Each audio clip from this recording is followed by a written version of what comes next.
নমস্কার, আমি নারী অ্যাস্ট্রোলজার রক্তিমা সেন। আজকে আবারও চলে এসেছি অ্যাস্ট্রোলজিক্যাল কিছু তথ্য নিয়ে আপনাদের সাথে শেয়ার করব বলে।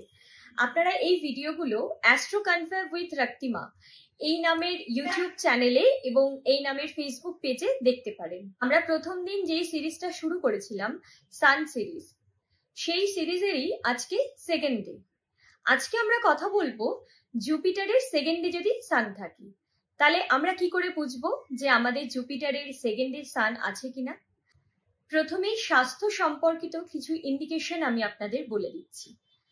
আচ্ছা, আপনারা একটু দেখুন তো, আপনাদের কারোর থাইরয়েড, সিস্ট, পাইলসের সমস্যা, রাইট আই মানে ডান চোখের সমস্যা বা জেনেটিক্যাল অর্গানে কোনো সমস্যা আছে কিনা, এবং এর সাথে সাথে বিবাহিত জীবনেও কিন্তু এনারা প্রবলেম ফেস করেন। তার অন্যতম একটি কারণ হলো এনারা সত্যি কথাটা অত্যন্ত হার্শভাবে বলে ফেলেন। এর সাথে সাথে আমি আরো একটি বিষয় নিয়ে আলোচনা করতে চাই, সেটি হলো সেভিংস। সেভিংস কিন্তু আমাদের প্রত্যেকেরই করা উচিত, এটা আমরা সকলেই জানি, কিন্তু আমরা কি প্রত্যেকে করে উঠতে পারি না। তার কিছুটা কারণ কিন্তু এই জুপিটারের সেকেন্ড হাউস সান। জুপিটারের সেকেন্ড হাউসে সান থাকলে আপনাদের টাকা কখনোই সেভিংস হবে না, টাকা কিন্তু বারে বারে আসবে এবং খরচা হয়ে যাবে।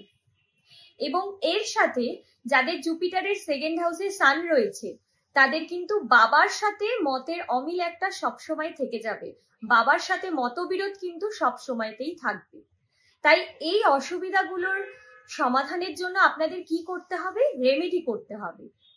এবং আপনাদেরও চার্টে জুপিটারের সেকেন্ড হাউসে সান আছে কিনা এবং থাকলে তার উপায় কি করে রেমেডি করে আমরা এই সকল সমস্যাগুলো থেকে মুক্তি পাবো, সেটা জানতে হলে অবশ্যই আমার সাথে যোগাযোগ করতে পারেন।